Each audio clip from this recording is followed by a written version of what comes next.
Hi guys, நம்ம memory வச்சு நீங்கள் அட்டாக் அண்ட் டைட்டனில் எபிசோட் 4 தாங்க பார்க்க போகிறோம். வாங்க வீடியோக்குள்ளே போயிடலாம்.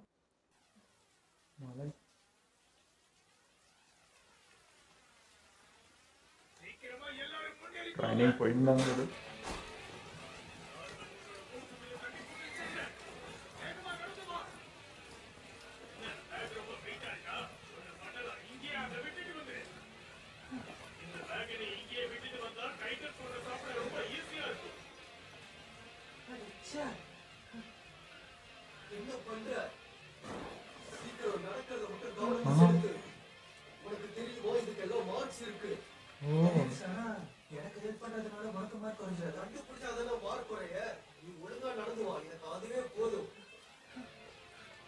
மீட் அக்கறை பிசிக்கலாகவும் மென்டலாகவும் ரொம்ப ஸ்ட்ராங்கா இருக்கான். காம்ரேட்ஸ்க்கு இவன் மேல ரொம்ப மரியாதை இருக்கு. ஓடு ஓடு ஓடு.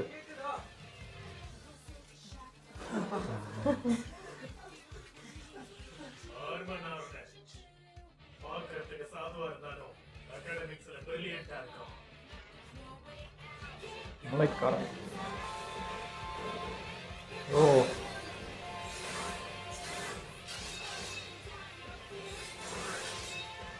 அது ஒரு கழுத்து பகுதி வீக்கா.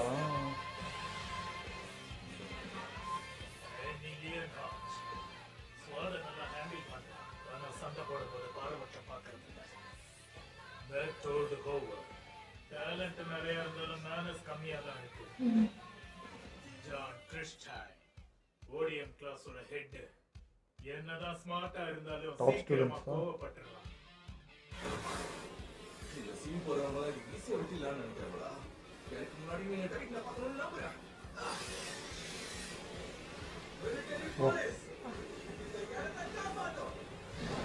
இந்த வேகத்துக்கு வந்து அட்டாக் பண்ணாதான் வெட்டும்.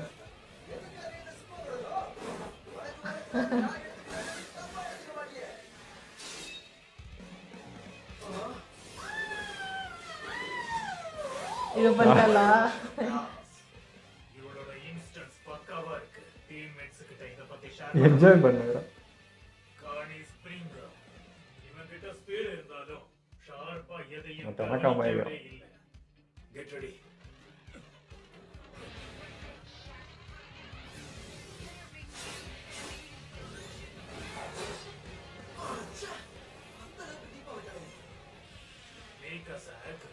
யோகிட்டு ஸ்ட்ராங்கா இருக்கு. எல்லாமே அத்தபடி. உண்மையை சொல்லணும்னா இந்த பொண்ணு ஜீனியஸ் தான். ஏரன் ஜெய்கா கிளாஸ் ரூம்ல கொஞ்சம் டல்லா இருந்தாலும் ஃபீல்டுல கொஞ்சம் பரவாயில்ல. ஆனா ஒரு நோக்கத்துக்காக சண்டை போடுறத பார்த்தாதான் கொஞ்சம் பயமா இருக்கு.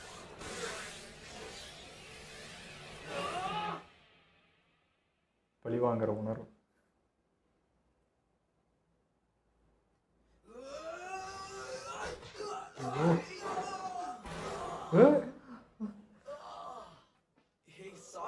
இவ்வளவு பெரிய ஆளா வச்சிட்டியா? அது பரவாயில்ல, நீ எப்படி அதை சமாளிக்கிறன்னு பார்க்கலாம். எதுக்காக வெயிட் பண்ணிட்டு இருக்க? இந்த ட்ரைனிங்னால எந்த யூஸ்மே இல்ல. ஏன்னா நம்ம எல்லாருமே நம்ம சைஸ்ல இருக்க எதிரிங்க கூட போய் சண்டை போடல. அதுவும் இந்த கத்தியை யூஸ் பண்றவன் முட்டாள் தான். இந்த லாஜிக் தான். இதை வச்சுட்டு அதுக்கு பல்லுதான் குத்திட்டு வரணும். சண்டை இப்படிதான் போடணும்னு கிடையாது. மோசமா சண்டை நடக்குதுன்னா மோசமா தான் ஆகும். அதனால நாம தான் தயாரா இருக்கணும். எதிரிங்க எந்த உருவத்துல வேணாலும் இருக்கலாம். ஆயுதம் மட்டுமே வெற்றியை கொடுக்காது. எந்த ஒரு சேலஞ்ச் வந்தாலும் அதுல ஜெயிக்கிறவன் தான் உண்மையான சோல்ஜர். நம்பிக்கை இல்லையா? அத பாரு. ஏன் என்னாச்சு? எப்படா சான்ஸ் கிடைக்கும் விட்டா உட்கார்ந்துடலான்னு பாத்துக்கிட்டு இருந்திருக்கேன். அப்படியே உனக்கு தோணுது? அப்படின்னா யாராவது ஒருத்தவங்க எந்நேரமும் எப்படி தயாரா இருக்கணும்ன்ற பாடத்தை அவளுக்கு சொல்லி கொடுத்தே ஆகணும்.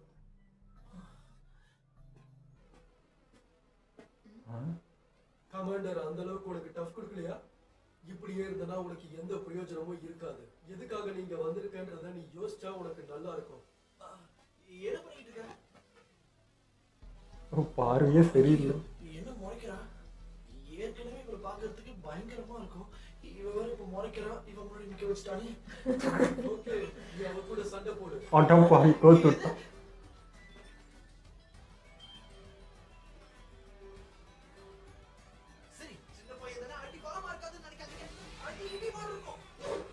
ஐயோ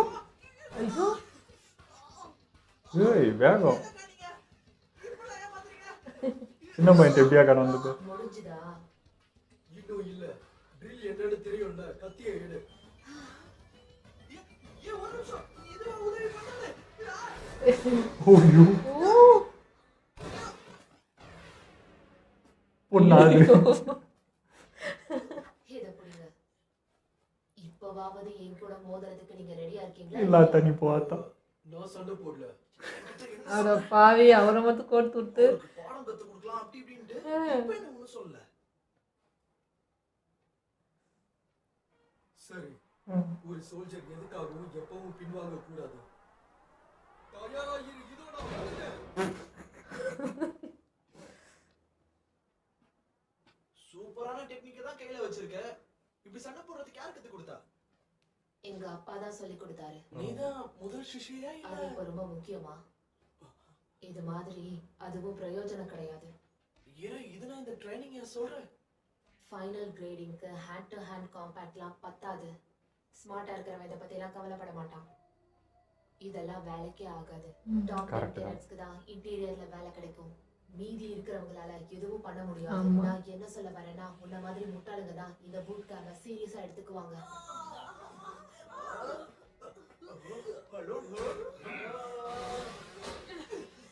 இந்த வாழ்க்கையோட ஃபர்ஸ்ட் ரூல் என்னன்னு தெரியுமா?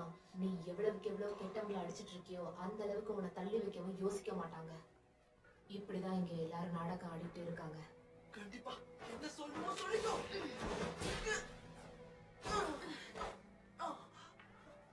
மோதி பாரு. இயற்கைக்கு மாறா போட்டி போட்டு ஜெயிக்க முடியாது.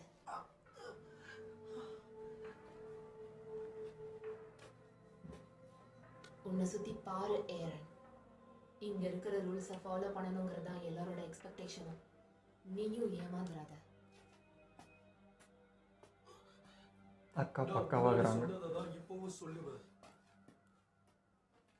என்ன ஸ்ட்ராங் ஆக்கிக்கணும் நான் ஃபோக்கஸ் பண்ணதுனால சுத்தி நடந்ததை நான் கவனிக்கவே இல்லை. அவ சரியா தான் சொல்லிட்டு போறா. எல்லாம் தப்பிச்சு ஓடுறதுக்காக தான் ஸ்கில்ல கத்துக்கிறாங்களே தவிர யாரும் சண்டை போடுறதுக்கு கிடையாது. எதுவுமே பத்தாது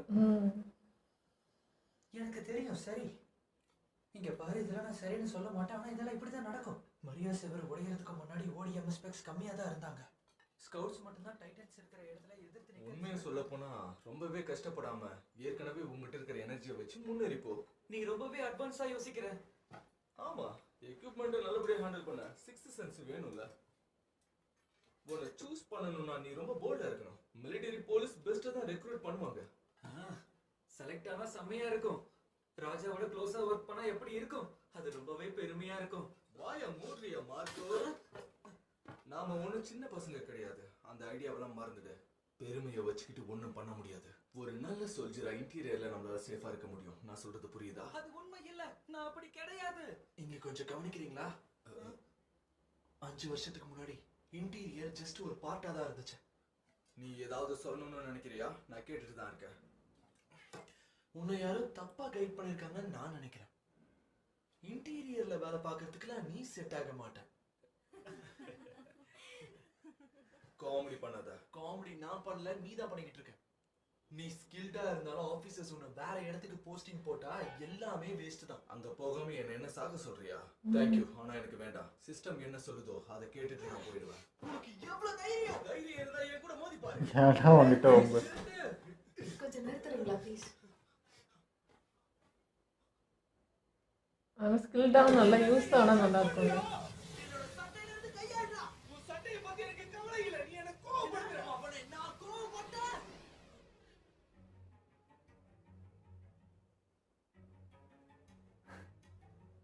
ஒரு நிமிஷம் இரு. எனக்கு புரிஞ்சிருச்சு. அவன் எதையும் ப்ரூவ் பண்ண ட்ரை பண்றான். எங்கேயோ கேட்ட மாதிரி இருக்கே. இத பண்றதுக்கு என்ன மன்னிச்சிரு. இந்த பிரச்சனையை எல்லையை மீறி போறதுக்கு முன்னாடி நானே இதை முடிச்சிடுறேன்.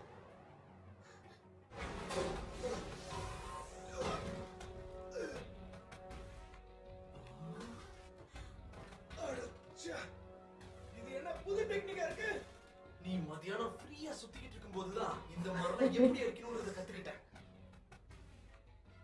நீ சந்தோஷமா வாழ்றதுக்கு மிலிட்டரி பொசிஷன்ல ஒரு சின்ன போஸ்ட் கிடைச்சா போதும்னு நினைக்கிறியா? நீ சோல்ஜர் கிடையாதுடா, நீ ஒரு ஜோக்கர். இவன் வெறியத்தினா தான் எல்லாருக்கும் அந்த இது வரும். ஆனால் யாரு? ஐயோ, இங்க என்ன சண்டை போய்கிட்டு இருக்குன்னு யாராவது எனக்கு சொல்ல முடியுமா? எந்த பிரச்சனையும் இல்லைன்னு நான் நம்புறேன். பெருச்சாலி ஒன்று வந்துச்சு சார். சாஷாவோட வயித்துல இருந்து வந்த சத்தம் சார். உங்களுக்கு வாய்ப்பு இருக்கு. ரொம்ப நான் பார்த்து பசிக்குதுன்னா சார், நான் என்னை எண்ணி கோத்து விட்டு.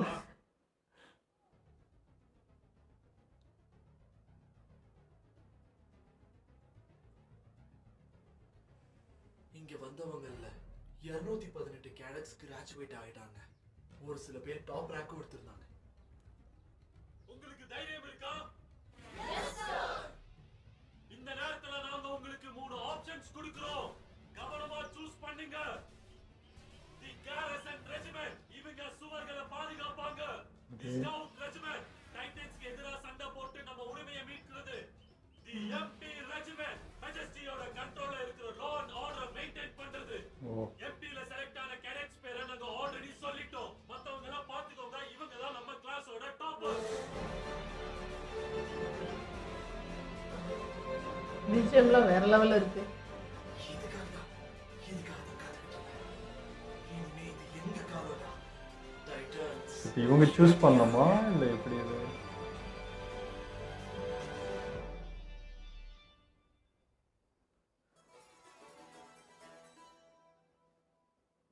ஆனால் டைட்டனுக்காக எல்லாரும் வருவாங்களா என்ன? அதான் இப்போ கேட்டு பாதுகாக்கிறதால டைட்டன் சண்டை போடுறதான அவங்க தான் சூஸ் பண்ணிக்கணும். காத்துக்கிட்டு இரு. ஒரு நாளைக்கு 3 வேளை சாப்பாடு போடுவாங்க. அரனை விட எனக்கு எப்படி கம்மியா ரேங்க் கிடைச்சது? எம்பில கிடைச்ச போஸ்ட விட்டுட்டு ஸ்கவுட்டுக்கு போக போறியா? எதுக்காக இப்படி பண்ற? நீ டாப் 10ல இருக்க. ஸ்கவுட்ல சேர்றது தான் என்னோட கோலே. எனக்கு இந்த ஈஸியான லைஃப்லாம் வேண்டாம். ஏன்னா நான் கஷ்டப்பட்டதும் அதுக்காக இல்ல. அந்த டைட்டன்ஸை எதிர்த்து போராடணும். உனக்கு பைத்தியமா பிடிச்சிருக்கு?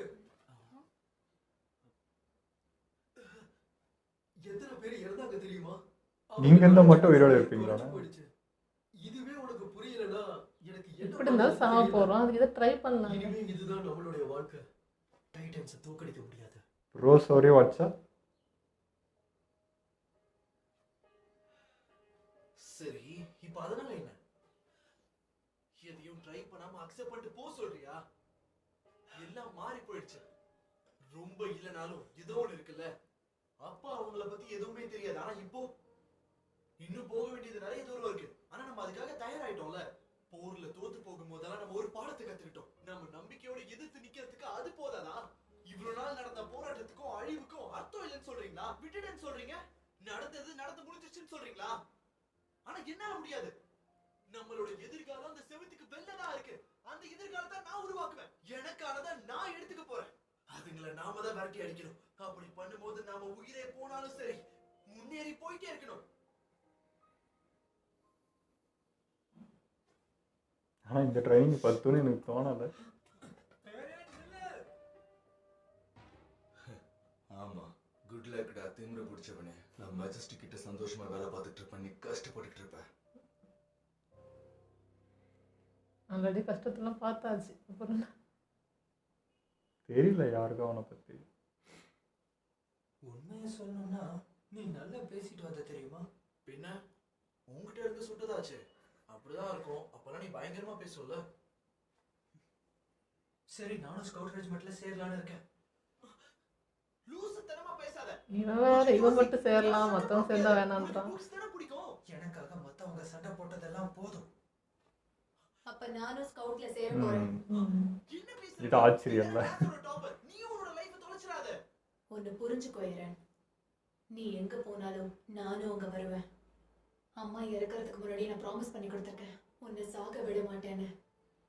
உனக்கு பிடிக்குதோ இல்லையோ நான் துணையா இருப்பேன். சோ கொஞ்சம் அட்ஜஸ்ட் பண்ணிக்கோ. ரொம்ப தான் அம்மா தான் இங்க இல்லையே.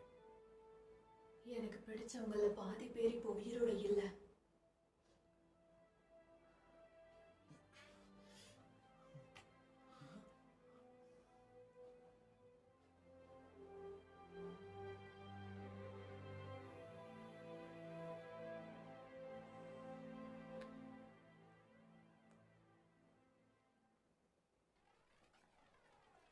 ஒரு அதோட ஹைட்டாவா இருக்கு. ஸ்கவுட் ரெஜிமெண்டோட மெயின் யூனிட் திரும்ப வந்துருச்சு. அது சரிதான் கமாண்டர் எர்வின்.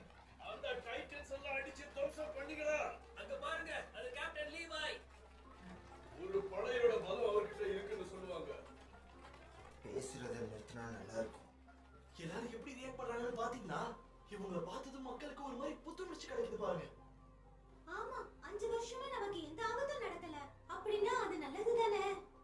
அது மட்டும் இல்லாம கேனன்ல அப்கிரேட்லாம் பண்ணிருக்காங்க. அத பார்த்தாலே அவனுங்க எல்லாம் தெரிச்சு ஓடிடுவானுங்க. நீ சொல்றது அப்படியா? நீ என்ன அவனோட ரப்பரா? அவன் சொல்ற எல்லாத்துக்கும் தலையாடிட்டு இருக்க. நீ நினைக்கிற மாதிரி அதெல்லாம் உண்மை இல்ல, சரியா? அந்த மாதிரி பேசாதவங்களுக்குள்ள எதுவும் கிடையாது. ஏய் இங்க பாருங்க. மிஸ்டர் ஹானஸ், நேத்து நீ கிராஜுவேட் ஆயிட்டேன்னு எனக்கு செய்தி வந்துச்சு. ஒண்ணு நீ நல்லா பண்ணிருக்கணும், இல்ல ட்ரைனிங்கோட தரம் குறைஞ்சிருக்கணும். அப்படியா? இத பத்தி யார் பேசுறான்னு பாரு. வேலை பார்க்கும்போதே சரக்கு அடிக்கிற நீங்க பேசுறீங்களா? ஏய் போதும் நிறுத்து. என்ன மனுஷன் இப்படி சொல்றேன்னு நினைச்சுக்காத. உங்க அம்மாவோட மரணம் இன்னும் என் கண்ணுக்குள்ளேயே தான் இருந்துகிட்டு இருக்கு. தெரியும், ஆனா இதுல உங்க தப்பு எதுவும் கிடையாதுல்ல. விடுங்க, அப்ப நமக்கு எதுவும் தெரியாதுல்ல. ஆனா இதுக்கு மேலயும் அந்த மாதிரி நடக்க நான் விட மாட்டேன். இப்பதான் நம்ம எதிரி யாருன்னு நமக்கு தெரியுமே.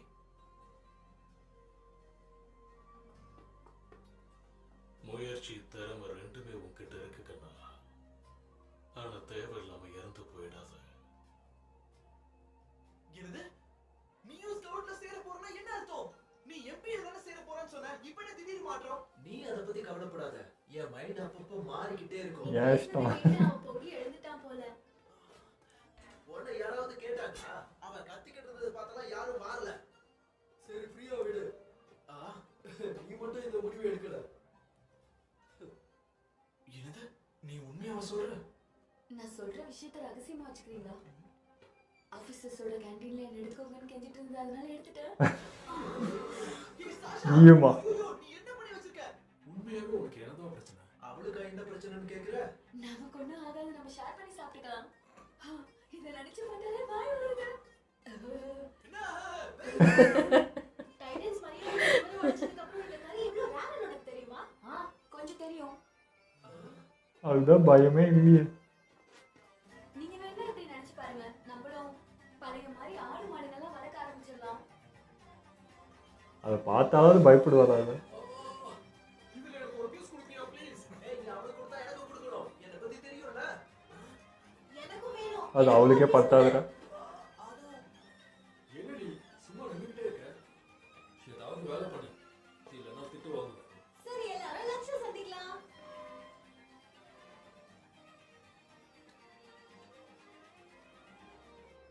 சர்வசாதாரணமா 5 வருஷம் கடந்துருச்சு. மறுபடியும் எழுந்திருச்சு நிக்கிறதுக்கு தயாராயிட்டான். இது 1 வருஷம் போன மாதிரி இருந்துச்சு, 5 வருஷம் போயிட்டு. இந்த சண்டையை ஆரம்பிச்சது மனுஷங்க இல்ல, ஆனா இதை கண்டிப்பா முடிக்க போறது நாங்க தான்.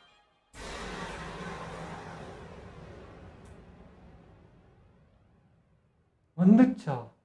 நினைச்சு பாக்குறாங்களோ?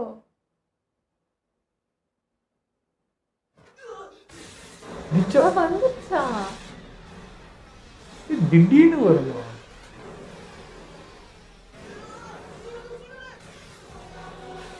என்னவா அதுக்குள்ளேவா? நானும் கனவுன்னு தான் நினைச்சேன்.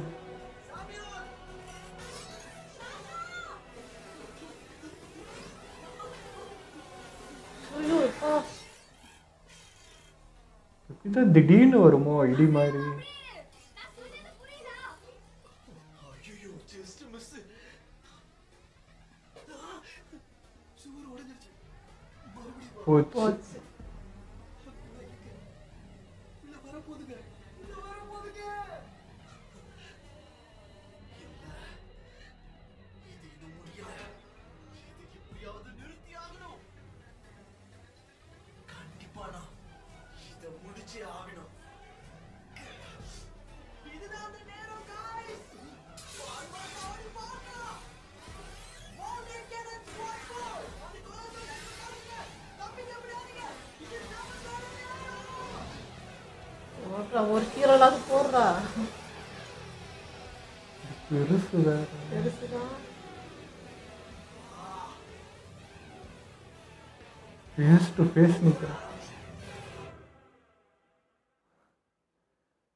ஏங்க ஏங்க லாஸ்ட் ஆனால் அள்ளு விட்டுருச்சுங்க. திடீர்னு வந்தேன்னா அவன் கனவு காண்றான்னு நினைக்கிறேன். இது ஆனால் ரியலாகவே வந்துருச்சுன்றது எனக்கு ஒரு செகண்டுக்கு ஒன்றுமே புரியல. நாங்கள் நினச்சது பொறுமையாக அங்கேருந்து நடந்து வரோம், அந்த சவுண்டு, அந்த காலை அதிர்றது, அதை வச்சு தான் கண்டுபிடிப்போம். பார்த்தா திடீர்னு வருது, ஒரு இடி மின்னல் மாதிரி ஒரு ஷாக் வந்து திடீர்னு வந்து நிற்குது. இப்படி எதிர்பார்க்கவே இல்லை. இப்படி தான் அன்றைக்கும் நடந்துச்சு. நான் நினச்சேன் அதோட பவர் ஏதோ அப்படின்னு நினச்சேன். இல்லை, அதோட என்ட்ரியே இப்படி தான் போல இருக்குது. அது இப்போ தான் தெரியுது. இப்போ ஒரு செகண்டுக்கு அள்ளு விட்டுருச்சு. டோர் வேற உடச்சிருச்சு, எல்லாம் உள்ள வர வந்துடும். அந்த பசங்களுக்கு ட்ரைனிங் இதை கொஞ்சம் தான் முடிச்சிருக்காங்க. அதுக்குள்ளே வந்து இதுக்குள்ளே அவங்க பவர் எல்லாம் வர காட்ட போறாங்க. எனக்கு ஒரு அடியாவது எதுனாலும் ஒன்று பண்ணிடணும், ஒரு கிழியாவது கிழிச்சு விட்டுறணுன்ற அளவுக்கு வெறியா இருக்குது. ஸோ ஈரன் அவ்வளோ இதாக இருக்கு. ஆனால் நமக்குமே அது அப்படிதான் இருக்கு. ஸோ எப்படி சொல்றதுன்னு தெரியல. எதிர்பார்க்காம திடீர்னு வரவே என்ன ரியாக்ட் பண்றது கூட தெரியல. அந்த இடத்துல இருக்கிறவங்களுக்கு அது எப்படி இருந்திருக்குன்ற மாதிரி இருந்துச்சு. எனக்கு இவங்க எடுத்த ட்ரைனிங்க்கு எனக்கு அந்த சின்ன சின்ன ஸ்கின்னோட இருக்கும் பாருங்க, அதை வேணா அட்டாக் பண்ண முடியும் தான் நினைக்கிறேன். இது பார்த்தா எனக்கு அப்படி தெரியலைங்க. இவங்க கிழிச்சா அது தோல் கூட கிடியுமான்றது தெரியல. இவன் ஃபேஸ் டு ஃபேஸ் நிற்கிறான். அவ்வளோ பயமே இல்லை சுத்தமாக. அவ்வளோ வெறி இருக்குது, அதெல்லாம் ஓகே தான். பட் வந்து வீரம் மட்டும் இங்கே பத்தாதுன்ற மாதிரி தோணுது. ஏன்னா இந்த ட்ரைனிங் பார்த்தா எனக்கு அப்படி தெரியல. அந்த ஒரு அட்டாக் மட்டும் ஒரு இடத்துல மட்டும் அந்த இது வச்சு ஒரு டேட்டு வச்சு பண்ணாங்க. அது கூட அந்த கழுத்து பின்னாடி அதுதான் வீக்னஸ் என்னன்னு தெரில. அந்த அட்டாக்கு ட்ரைனிங் கொடுத்தாங்க, ஓகே லாஜிக். பட் மீதிலாம் பார்த்தா அந்த அளவுக்கு தெரில. பார்க்கலாம். இப்போது ஒரு 5 வருஷம், நான் ஒரு வருஷம் தான் நடந்துச்சுன்னு நினச்சேன். பார்த்தா 5 வருஷம் கிட்ட ட்ரெயின் நடந்திருக்கு. மேபி நம்மளுக்கு காட்டாம பேசலாம் கூட நான் இருக்கலாம். அது என்ன நடக்குதுன்னு பார்ப்போம். அப்போ இப்போ இன்னும் புதுசாக 5 வருஷத்துல அப்கிரேட் ஆகி வேற எதுவும் வந்துடக்கூடாது. அதுங்களே இருந்தால் கூட பரவாயில்ல, இன்னும் எதாவது வருதானன்றது தெரியல. அது இல்லாமல் நம்ம ஈரம் தான் அதை அழிக்கணும்னு பார்க்குறோம், மற்றவங்களும் தப்பிக்கணும்னு பார்க்குறாங்க. அப்படி தப்பிக்கிறதுக்கு பதில் அதை அழிச்சா நமக்கு தப்பிக்கிற வேலையே இருக்காது அப்படின்னு யாருமே யோசிக்கவே மாட்டாங்க. ஸோ அந்த பொண்ணும் நம்ம ஈரனுக்கு மட்டும்தான் அந்த திங்கிங் இது ரொம்ப பிடிச்சிருந்தது. அப்படி இந்த சூழல் மட்டும் யோசிக்காம அவங்க வந்து எது ரியல் எது உண்மை, கடைசி வரைக்கும் வராமல் இருக்கிறதுக்கு என்ன இருக்குது அப்படிங்கிறது ரொம்ப தெளிவாக அவங்க ஃப்யூச்சர் வரைக்கும் பார்த்தாங்க. அது ரொம்ப பிடிச்சிருந்தது. அதாவது சில பேர் ரொம்ப தெளிவாக இருக்காங்க, சில பேர் இதாண்டா ரியாலிட்டி, இதெல்லாம் பிரயோஜனப்படாதுன்னு தெளிவாக சில பேர் இருக்காங்க, சில பேர் கண்மூடித்தனமாக இருக்காங்க. ஸோ அதுதான் இந்த 2 டிஃப்ரெண்ட் இருந்தது. ஸோ அப்படி இருக்கிற ஆளுங்க தான் கரெக்டாக இங்கே வந்திருக்காங்க. டிஃபென்ஸ்க்கு இந்த இடத்துக்கு நாங்கன்னு சொல்லி வெவ்வேறு இதுவும் போனது. நம்ம ஆள் பேசுனதுல தான் இவங்கெல்லாம் வந்த மாதிரி தெரியுது. அவங்களுக்கும் உணர்ச்சி பெருகெடுத்து இங்கே வந்துட்டாங்க. பட் இது எப்படின்றது தெரியல. அன்றைக்கும் இதே தான், இந்த 50 அடிக்கு மேலே இதுதான் வந்துச்சு. வந்தோடனே ஓட்டை போட்டுச்சு, எல்லாம் உள்ள வந்து. இன்றைக்கும் இதே தான். நான் நினச்சேன் அதை விட இந்த ரோஸ் இது வந்து வால் வந்து இன்னும் பெருசாக இருக்கும்னு நினச்சேன். இல்லை, அதே கழுத்துக்கிட்ட தான் வருது. அதுக்கு மேலே எட்டி பார்க்குறதுனா அதே ஹைட் தான் இருக்கும் போல். உடச்சிச்சு. நான் அதோட திக்னஸாக இருக்கும்னு நினச்சேன், இது பண்ணுவாங்கன்னு நினச்சேன். வந்ததும் டேமேஜ். அது எப்படி ஸ்டாப் பண்ணுறதுன்னு தெரியல. கீரல் போட்டால் கூட ஒரு முள்ளு குத்துற மாதிரி தான். நம்ம என்ன பண்ணாலும் ஒரு கையில் பிடிச்சி தூக்கி போட்டுறது. அது எப்படி இந்த வயசு பசங்க எப்படி அதை சமாளிக்க போகிறாங்கன்னே தெரியல. பெரிய ஆளுங்களாலையும் முடியல. மிஷினும் அந்த அளவுக்கு நம்ம கிட்ட இல்லைன்னும் போது எப்படி இப்போ இதை சமாளிக்க போகிறாங்கன்றதான் புரியல. எனக்கு அது பார்க்கறதுக்கு ஏதோ உடம்பு ஃபுல்லாக நெருப்பு எரிகிற மாதிரி ஒரு ஃபீல் இருக்குது. எனக்கு அது பார்க்கும்போது நம்ம இந்த சயின்ஸ் புக்லலாம் இந்த மாதிரி இதே மாதிரி தோல் போட்டு அந்த அந்த பார்ட்ஸ் எல்லாம் வந்து போட்டிருப்பாங்க, அந்த மாதிரி தான் இருக்குது. அப்படிதான் இருக்குது. பட் எனக்கு அந்த ஸ்கின் பார்க்கறதுக்கு அதுலேருந்து அனல் பறக்கிற மாதிரியே இருக்குது. ஏதோ நெருப்பு குழம்புல உடம்பு இருந்தால் எப்படி இருக்கும் அந்த ஃபீல் கொடுக்குது. அதுக்கிட்டே நெருங்க முடியுமா தொட முடியுமான்னு கூட எனக்கு தெரியல. என்ன நடக்க போகுதுன்னு எனக்கு தெரியல. இது இப்போ வரைக்கும் நான் நம்பல. இது ரியல் தானா இல்லை கனவு கண்டுக்கிறானா தூங்கின்ற மாதிரியே டவுட்டாக இருக்குது. அது பார்க்க நெக்ஸ்ட் எபிசோட் என்ன நடக்குது. ஓகே, இதோ நம்ம வீடியோ முடிச்சுப்போம். மறக்காமல் லைக் ஷேர் பண்ணுங்கள், மறக்காமல் சப்ஸ்கிரைப் பண்ணிடுங்க.